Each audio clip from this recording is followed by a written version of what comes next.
Oh, hadir. Ditulisnya itu, Pak.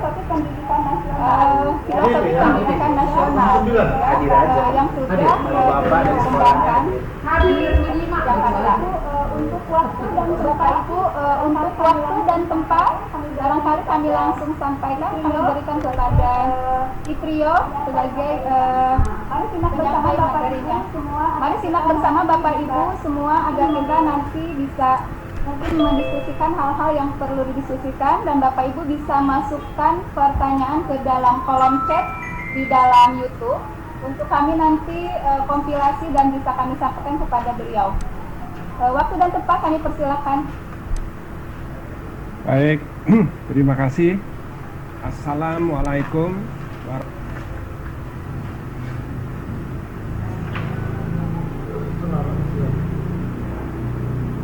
Dengar baik? Bisa Pak, iya bisa. Para Bapak Ibu sekalian dan terutama kepada para peserta pendidikan guru penggerak, ya, guru penggerak di Bandung, di Jakarta ini. Saya di sini adalah bukan peneliti, bukan penulis, tetapi saya punya pengalaman yang menguntungkan, yaitu saya pernah tinggal satu halaman dengan Ki Hajar sampai SMA, kelas SMA. Walaupun waktu itu Ki Hajar sudah tidak mengajar lagi karena sudah lanjut usia. Jadi di sini yang akan saya bahas adalah refleksi filosofi sistem Among dari metode Ki Hajar Dewantara. Saya sendiri di Taman Siswa ini lebih banyak praktek, lebih banyak mengalami apa yang disampaikan langsung oleh Ki Hajar Dewantara daripada mengkaji secara analisis, secara ilmiah ataupun secara seperti seorang peneliti. Jadi saya hanya praktek saja.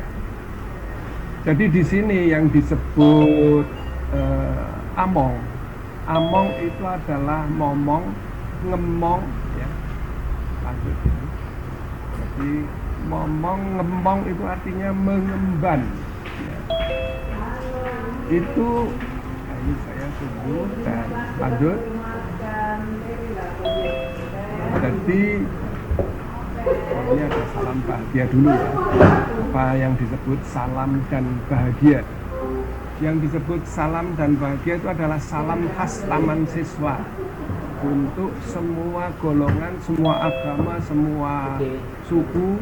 Karena salam itu menurut Ki Hajar adalah selamat lahirnya, dan bahagia itu adalah bahagia batinnya. Jadi tujuan dari sistem Among itu adalah salam dan bahagia. Itu artinya selamat lahir dan batin, dan ditambah lagi merdeka lahir batin dan tenaganya. Among sendiri itu berasal dari kata momong, ngemong atau mengemban, yaitu memelihara sebesar-besarnya perhatian kepada anak, tumbuh hidupnya lahir batin sang anak sesuai kodratnya sendiri. Nanti kodrat akan kita jelaskan secara lebih rinci. Kenapa kodrat? Karena Ki Hajar itu sangat percaya bahwa semua anak, semua bayi yang dilahirkan pasti sudah punya garis kodrat walaupun tersamar. Bukan garis kodrat di rajah tangan, bukan, ya. Tetapi itu bisa kita baca dari gelagat sang anak, dari perkembangan sang anak, dari talentanya sang anak, dari minatnya sang anak. Itu akan kita lihat kodratnya, ya. Kodratnya di situ sudah dibawa sejak lahir dari Sang Maha Pencipta. Itulah nanti yang akan kita angkat, ya. Kita orientasi kepada sang anak. Kita tidak boleh memaksa kehendak kita sebagai instruktur, sebagai guru, memaksa kehendak kita, kamu harus begini, kamu harus begitu, tetapi kita harus melihat talenta dan minat, bakat dan minat dari sang anak. Ini prinsip dari taman siswa, prinsip dari sistem Among, dan tujuan sistem Among yang utama adalah membentuk sang anak merdeka lahir batin dan tenaganya. Among itu berarti mengemban, momong. Ya. Di sini Ki Hajar lebih menekankan, dalam bahasa Belanda namanya pedagoog, ya pedagoog atau kita kenal dengan fasilitator, yaitu mengasuh, membimbing sang anak dengan ikhlas sesuai bakat dan minat yang diasuh. Orientasinya situ. Ini yang namanya bottom up atau emic atau phonemic. Guru pamong mencermati kodrat itu, harus pandai-pandai mencermati kemampuan siswa agar jiwanya itu bisa merdeka lahir batin dan tenaganya. Tentu saja harus ada asih asa asuh atau asah asih asuh, yaitu yang dinamakan asas kekeluargaan. Nanti saya rinci lagi apa yang dinamakan asas kekeluargaan itu. Oleh karena itu, metode Among atau sistem Among ini oleh Ki Hajar ditetapkan bersendikan, kalau tadi berasas kekeluargaan, supaya sang anak itu masih merasa tidak tercerabut dari kasih sayang keluarga, kasih sayang ikhlas suci dari sang orang tua, dari guru, ya. Nah, kemudian sistem Among ini bersendikan kodrat alam yang pertama, kemudian yang kedua adalah kemerdekaan. Pertama kali mengenai kodrat, kenapa kodrat dijadikan suatu sendi dalam sistem Among itu tadi, dalam kekeluargaan itu sang anak merasa sangat tentram, bukan hanya anak manusia, anak makhluk yang lain, anak burung, anak ayam, anak binatang buas pasti akan tentram.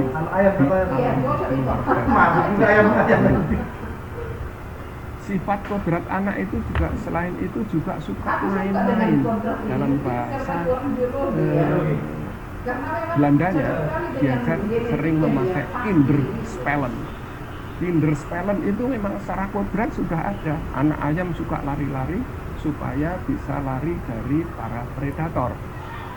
Anak kucing kecil sering lari-lari supaya besok psikomotoriknya pandai menangkap tikus, ya. Sang anak juga gitu, sering dolanan, ya, sering dolanan. Harus kita arahkan dengan tuturi handayani, tidak sekedar hanya melarang marah kepada sang anak, mungkin mecahkan gelas dan lain-lainnya. Itulah kinderspellen.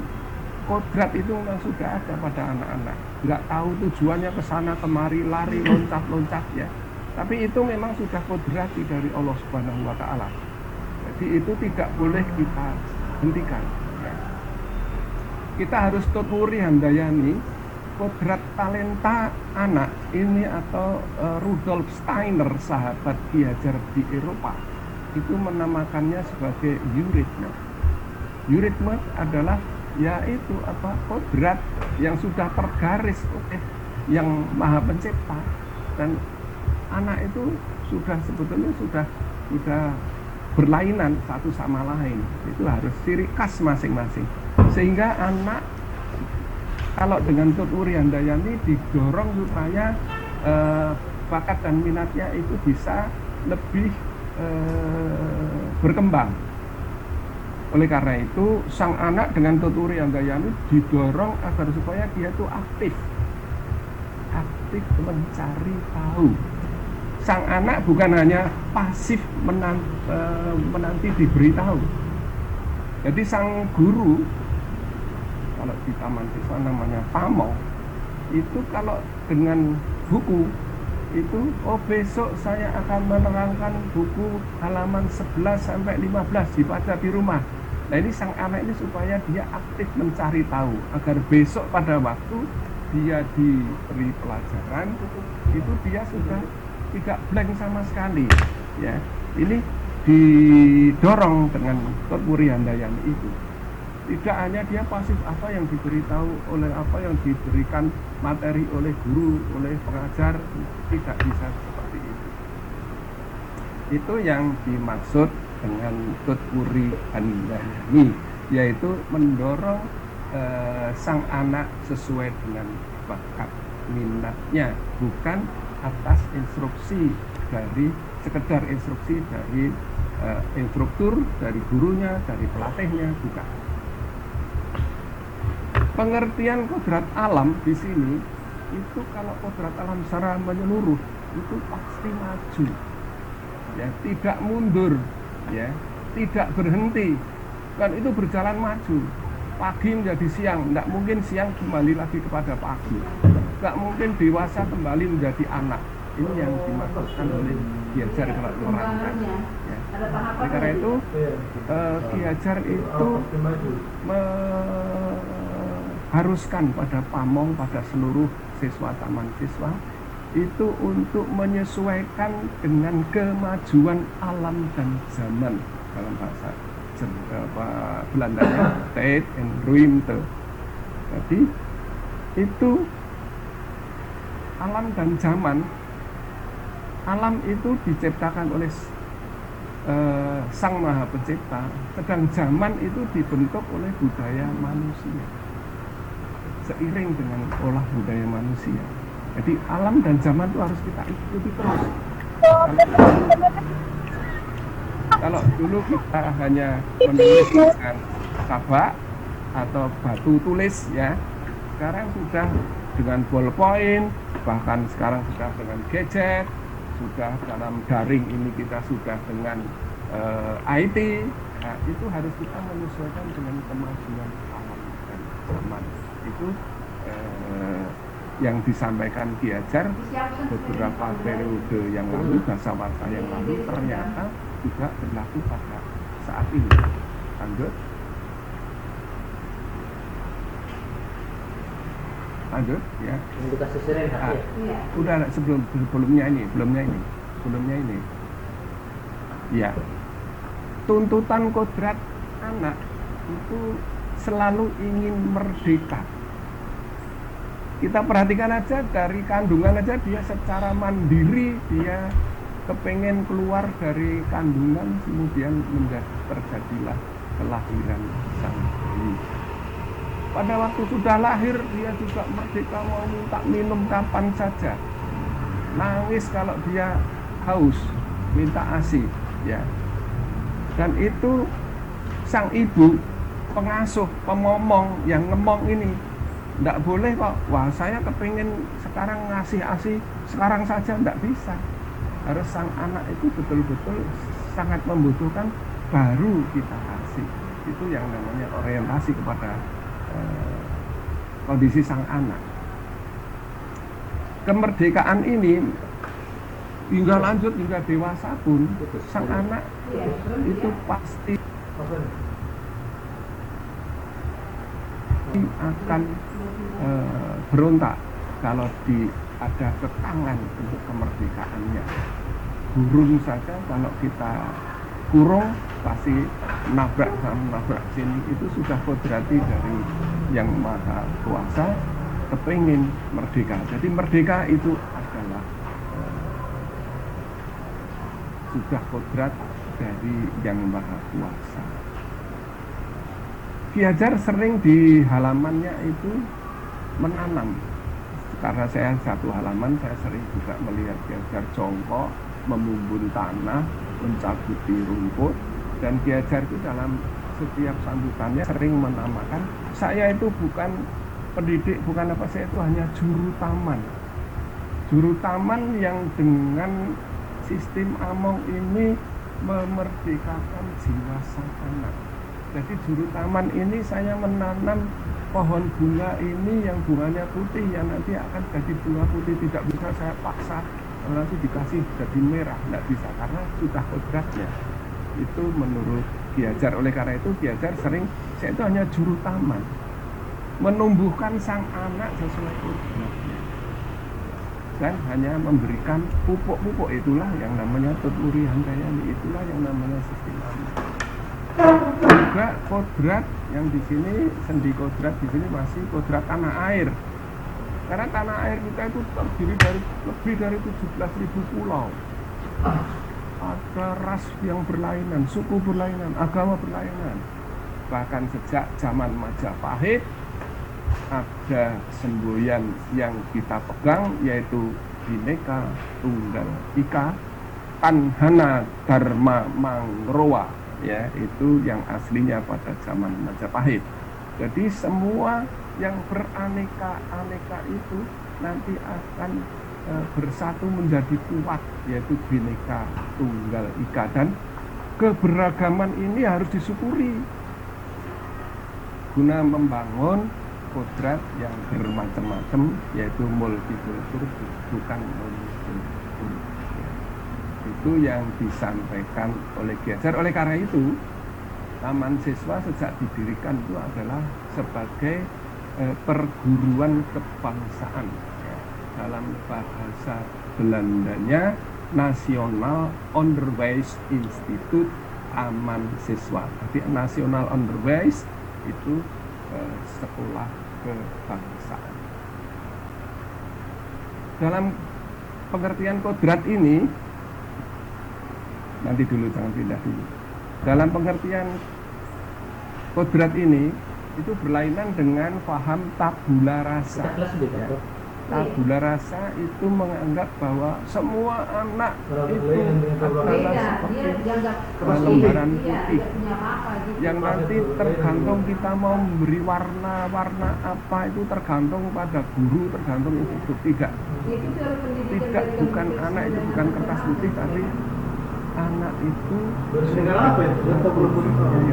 kan walaupun tersamar, dan tugas dari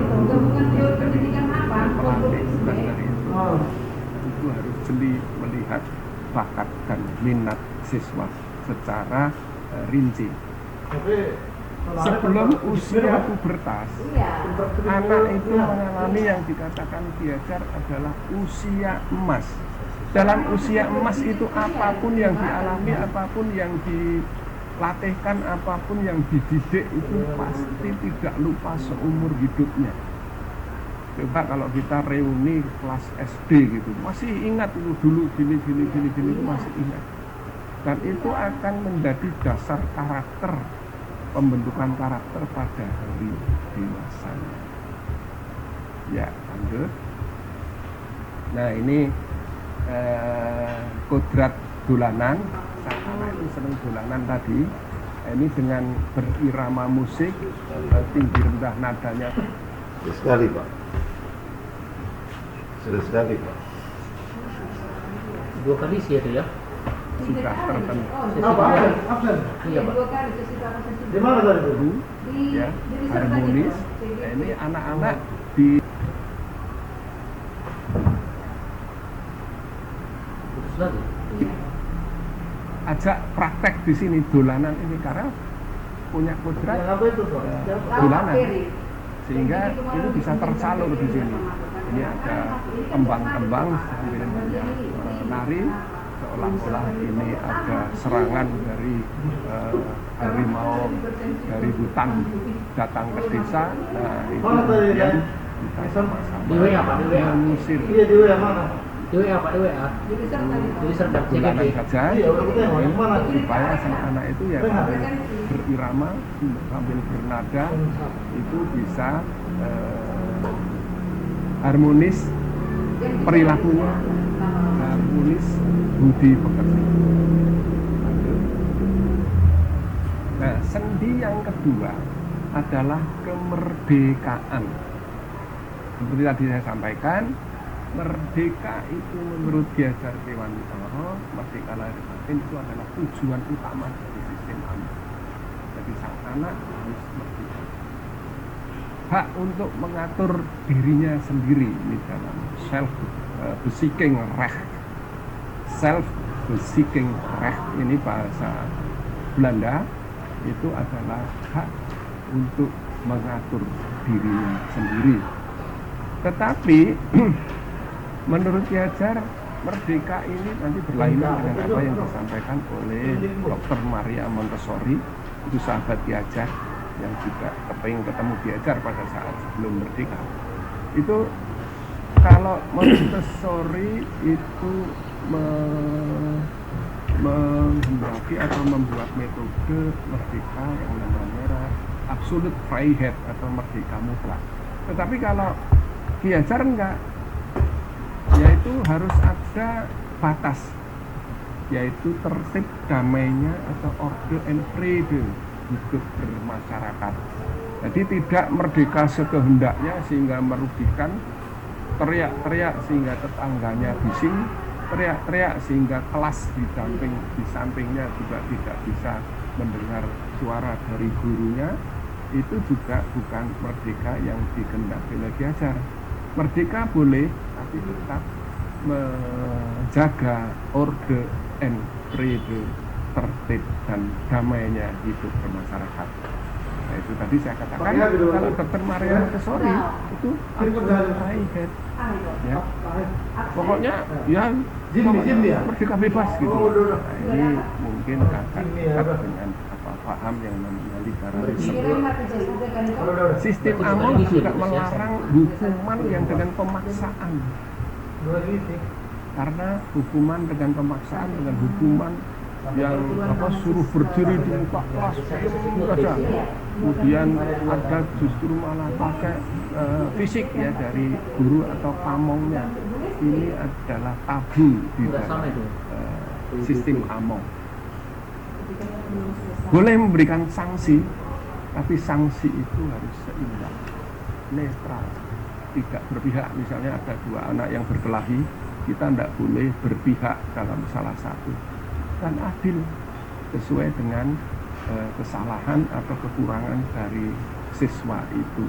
Jadi boleh memberikan sanksi, tapi sifatnya seperti itu, harus seimbang, harus tidak berpihak, harus adil, ya. Karena hukuman pemaksaan itu akan membunuh jiwa merdeka. Seperti mohon maaf ada beberapa kasus mapram ini namanya perpeloncoan untuk mahasiswa baru sampai disiksa sampai ada yang meninggal, itu berlawanan dengan metode sistem Amon, ya. Tidak boleh ada hukuman pemaksaan yang seperti itu, karena hakikatnya kesalahan sang anak itu bukan dosa,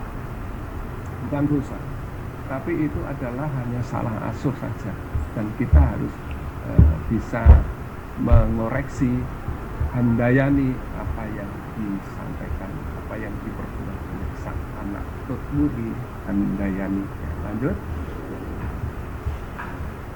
Nah, ini ada sebuah tembang dari Ki Hajar yang dihafal oleh semua siswa di Taman Siswa, yaitu Wasitori antara lain mengenai kemerdekaan. Merdeka itu jarwanyo, ya, artinya Nora mau lepas pangrek, tidak hanya lepas dari penjajahan dan penindasan, ning uga kuat kuwasa amandiri Priyono juga harus bisa berdiri di atas kaki sendiri, mandiri. Boleh saya tembakkan sedikit ya ini, Mas Maradona. Mardika iku jarwanyo nora mung pas ing pangrek, ning uga kuwat kuwasa aman diri priong wet saka iku ten wenang lan wajib yo bisa, kecuali bisa berdiri di atas kaki sendiri, ada batasnya, yaitu wenang lan wajib, hak dan kewajiban itu tidak bisa dipisah. Tidak bisa kita hanya HAM saja, hak asasi manusia. Harus mengingat sebetulnya kewajiban asasi manusia itu apa? Yaitu memelihara tertib damainya hidup bersama. Harusnya HAM HAM, ya. Hak asasi manusia harus ada kewajiban asasi manusia. Harusnya demikian kalau menurut Ki Hajar. Bukan hanya hak saja, itu timpang. Lanjut. Nah, sikap suka Kinderspellen tadi sudah saya singgung sedikit, itu adalah embrio jiwa merdeka, ya. Embrio jiwa merdeka, karena kita merdeka ke sana, merdeka ke sini, anak-anak itu mau seolah-olah di pasar saya jadi penjualnya, kamu jadi pembelinya. Kalau anak sekarang saya di mall, kamu jadi penunggunya, ini pembelinya, ya kan, seterusnya. Jadi dolanan yang seperti itu si anak-anak itu merasa merdeka. Oleh karena itu pengajaran itu biasanya diikuti dengan muatan dolanan anak, ya. Dengan muatan dolanan anak itu akan lebih menyerap, ya. Seperti misalnya dalam menghafalkan abjad saja, itu dengan dolanan dan dengan tembang itu akan lebih hafal, ya. A B C D E F G H I J K L M N O P itu kalau di tembangnya. Jadi di situ nanti di dalam itu ada moto yang namanya tringo. Dari ngerti nanti akan ngerasa, akan ngelakoni. Jadi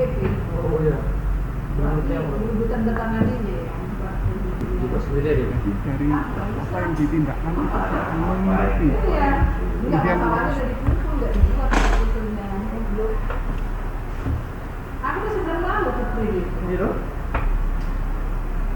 merasa dan ngelakoni itu menjalani. Ini selaras dengan cipta rasa dan karsa, ya. Dan itu pun juga harus sesuai dengan globalitas psikologi atau gestalt psikologi, yaitu cipta rasa dan karsa itu harus menyatu, ya. Ciptanya gimana, rasanya gimana, karsanya gimana, ya. Cipta itu apa yang dipikirkan. Kalau kita hanya cenderung aksen ke cipta saja, itu akan mencetak pemimpi, bukan pemimpin. Karena hanya cipta saja. Kalau kita hanya cenderung ke rasa saja, kita hanya merasakan saja, nanti kita istilah sekarang baper, ya. Banyak perasaan saja. Kalau kita itu hanya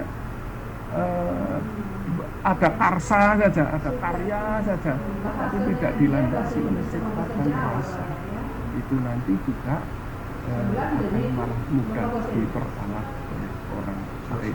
Jadi cipta rasa dan karsa itu harus menyatu dalam pribadi seseorang, yang namanya globalitas psikologi. Ini yang ada di reformasi pendidikan Eropa pada saat itu, dan ini juga dianut di Dewan karena positif untuk budaya kita. Nah, itu searah reformasi pendidikan Eropa itu Perang Dunia I dan falsafah pendidikan Nusantara. Nah, Nusantara sendiri sebetulnya juga ada dari Todori Handayani, Madya Mangkarto, Inarto Suntlodo, itu kan juga dari Nusantara, ya.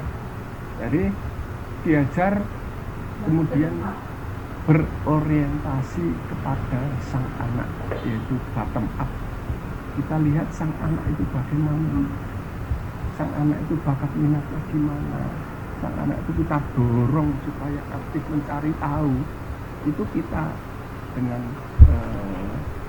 Todori Handayani itu jadi kita menjadikan sang anak itu subjek, bukan objek, ya. Jadi secara bottom up, dulu sebelum ada reformasi pendidikan di Eropa, memang guru, dosen, instruktur itu semua harus diikuti kehendaknya, harus diikuti arahnya oleh sang anak.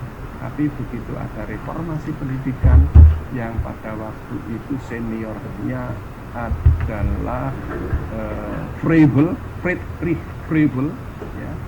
Kemudian ada Rudolf Steiner, kemudian Maria Montessori, bahkan Rabindranath Tagore yang sekolah di King's University London itu juga ikut menjadi reformis pendidikan dunia pada saat itu, sehingga beliau mendapat hadiah Nobel. Dan Rabindranath Tagore pernah meninjau taman siswa di Yogyakarta pada tahun 1927, ketemu Ki Hajar sahabatnya, itu pernah ketemu di Yogyakarta. Lanjut.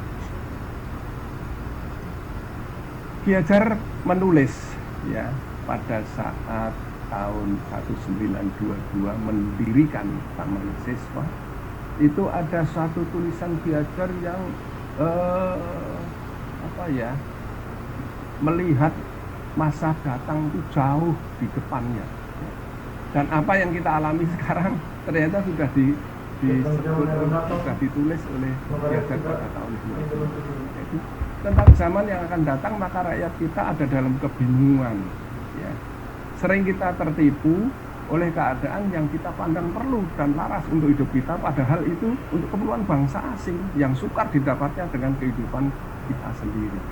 Demikianlah kita acap kali merusak perdamaian kita. Lagi pula kita sering hanya mengutamakan pengajaran yang hanya menuju terlepasnya pikiran, kalau sekarang bilang intelektualisme atau kognitif. Padahal pengajaran itu membawa kita kepada gelombang kehidupan yang tidak merdeka. Jangan bahasa Belanda, ekonomis avant-garde, hanya hedonis, materialis saja, ya. Pokoknya gajinya cukup lah, saya ngajar di sana. Dan memisahkan orang terpelajar dengan rakyat. Ya. Jurang kaya miskin akan makin lebar kalau gitu. Ya. Di dalam kebingungan ini seharusnya lah keadaan kita sendiri atau kultur historis, sekarang dinamakan local wisdom atau kebijakan lokal, yaitu local excellences, kita pakai penunjuk jalan mencari kehidupan baru yang selaras dengan kodrat kita dan kedamaian akan mencapai kedamaian dalam hidup kita. Dengan keadaan bangsa kita sendiri yang seperti itu, kita pantas berhubungan dengan keadaan bangsa asing. Jadi maksudnya adalah kepribadian nasional itu dari kultur historis, nanti ini namanya proses konsentrisitas, nanti dalam privat akan saya ulas lebih dalam. Jadi semua bangsa-bangsa kuat di dunia ini pasti kuat dalam kultur historisnya, dalam local wisdomnya. Katakanlah itu nanti Jepang, nanti saya ceritakan, Jepang itu juga sangat kuat sekali dalam kultur historisnya. Sehingga Jepang itu sesudah restorasi Meiji 1866 mengalahkan Rusia tahun 1904. Kemudian Jepang unggul di Perang Dunia Kedua, bersekutu dengan Jerman dan Italia. Tapi kemudian habis hancur di bom atom. Tapi karena dengan local wisdomnya itu bangkit lagi. Sekarang dia dengan kamikaze, bushido, samurai, bahkan dalam perang ada harakiri, itu Jepang unggul lagi, ya. Baik itu dalam teknologi, perdagangan, industri, itu dia sangat kuat. Nah, kita kalau punya kultur histori Pancasila, Bhinneka Tunggal Ika, itu kita pegang teguh, itu adalah merupakan local excellences atau local wisdom kita, yang itu akan menyebabkan kita bisa sejajar berdiri dengan bangsa yang lain. Ini menurut Ki Hajar Dewantara tahun 1922. Lanjut. Berarti kalau anak dilahirkan idiot termasuk juga kontraknya. dalam sistem AMONG itu ada yang menempel di situ, yaitu pendidikan budi pekerti Pemberian Tuhan ya. atau di dalam Islam disebut pendidikan akhlak. Bagus sekali itu. Itu sebagai kelengkapan AMONG, sistem AMONG. Saya pada tahun sekitar 1950 saya juga sekolah di sekolah rakyat, Taman Siswa Taman Muda. Itu semua pelajaran itu pasti ditambahi, ditempelin dengan pendidikan budi pekerti. Bagaimana kita bersalaman dengan guru, mengucapkan selamat pagi, selamat siang. Kemudian kita itu misalnya mau menyelam pelajaran siswa ini kan sekarang 16 mata pelajaran. Mau kan harus melewati minimal KKN-nya. dalam pendidikan budi pekerti Caranya dengan sesuai dengan diatur atau dilatih. pendidikannya masing-masing kan. Dan sejak tahun Harusnya langsung 22 dibagi itu ke sudah jurusan melekat atau menurut itu. pendidikan itu di tiap mata pelajaran di taman siswa. Apa pendidikan budi pekerti itu gampang toh? Ya itu karakter yang intinya adalah meliputi hablum minannas dan hablum minallah. Jadi bagaimana kita berinteraksi dengan sesama masyarakat, sesama teman, sesama kelas ya. Kemudian juga hablum minallah, bagaimana kita dengan iman agamanya masing-masing kita memperkuat iman masing-masing. Ya. Itu prinsip dari pendidikan budi pekerti di taman siswa. Dengan adanya KTSP, maka PBP, mapel PBP di taman siswa sekarang sudah ada silabinya, sudah ada buku petunjuknya, sehingga guru atau pamong-pamong sekarang sudah punya panduannya. Kebangsaan itu juga merupakan muatan dalam pendidikan budi pekerti. Karena sejak didirikan tadi sudah saya sampaikan, yaitu National Enterprise Institute Taman Siswa, itu namanya ya, agar maksudnya dari GSI supaya kita mempunyai kepribadian khas dalam membela jiwa bela bangsa dan cinta tanah air ini, agar kita bisa berdiri sejajar dengan bangsa yang lain. Kita tidak mau dijajah lagi, karena sebetulnya pada zaman Sriwijaya dan Majapahit yang jaya pada saat itu, kita itu merupakan bangsa yang merdeka ya, sebelum dijajah oleh kolonialis. Lanjut. Dalam sistem AMONG ada lingkungan pendidikan yang sangat mempengaruhi hasil dari atau output dari sang siswa ini, yaitu lingkungan keluarga, lingkungan sekolah, lingkungan masyarakat, atau orang bilang trisentra atau tri pusat pendidikan. Mohon maaf nanti kalau waktunya sudah mau berakhir saya diberitahu ya. Ya Pak. Ya. Lingkungan keluarga itu adalah pendidikan yang pertama dan utama. Oleh biasa dikatakan pendidikan yang pertama dan utama. Jadi jangan sampai kita memberikan kepercayaan kepada pembantu kita, asisten ART ya, asisten rumah tangga kita untuk mengasuh anak kita. Kita harus mendidik dengan penuh kasih tulus. Ya, tanpa pamrih itu menentukan sekali nanti karakter sang siswa ya. Karena dengan pendidikan keluarga yang asa asuh, ikhlas tanpa pamrih, itu akan membina watak dasar seorang siswa ya. Itu pendidikan keluarga ini jadi guru penggerak ini ya. karena itu malah melanjutkan pendidikan keluarga dalam Tentang ngantuk ini tidur. karena ada pasnya ke keluarga. Di sekolah itu juga AMONG bapak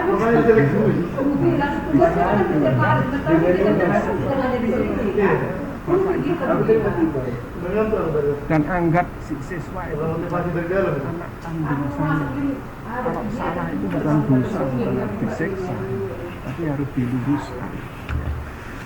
Nah, di sekolah itu kecuali itu juga sekolah itu merupakan titipan orang tua kepada sekolah untuk belajar ilmu dan adab. Ya. Jadi di sekolah itu memang lebih banyak kognisinya daripada di sekolah formal itu memang juga merupakan tawah kontrodumuko atau penggodokan dari siswa untuk menyerap ilmu. Kemudian dalam lingkungan masyarakat Punya aku dari siang itu ini sampai Emil. Apa itu? sang anak itu juga butuh pendidikan bergaul sosial dan Apa dibilangnya? Respon kemasyarakatan, itu dia. istilahnya learning by doing. Iya. Iya, tunggu aja udah. Dengan kasus-kasus yang ada dengan permasalahan yang ada, si anak itu Waktunya. waktunya habis. Ya. Oke. Ya, sebentar lagi ya. Jadi kegiatan masyarakat ini harus menilai yang positif. Ya. Pembentukan watak ini harus dijauhkan dari kontaminasi pergaulan yang negatif. Jadi lingkungan keluarga, sekolah, masyarakat ini nanti akan sangat menentukan karakter sang anak di depannya. Ya. Karena kalau keluarganya broken home, sekolahnya sekolah unggul, masyarakatnya dia juga berhasil, juga akan sangat mengganggu. Demikian juga keluarganya keluarga elite penuh kasih sayang, masyarakatnya juga ikut pramuka aktif, tapi sekolahnya dia tawuran, dia tidak akan bisa mendukung. Demikian juga keluarganya baik, sekolahnya sekolah unggul, tetapi dia di masyarakat terlibat narkoba, pasti hari depannya juga tidak akan baik untuk anak kita. Ya. Saya kira ini dulu, nanti bisa kita lanjutkan dengan ajaran diajar filosofi yang lain.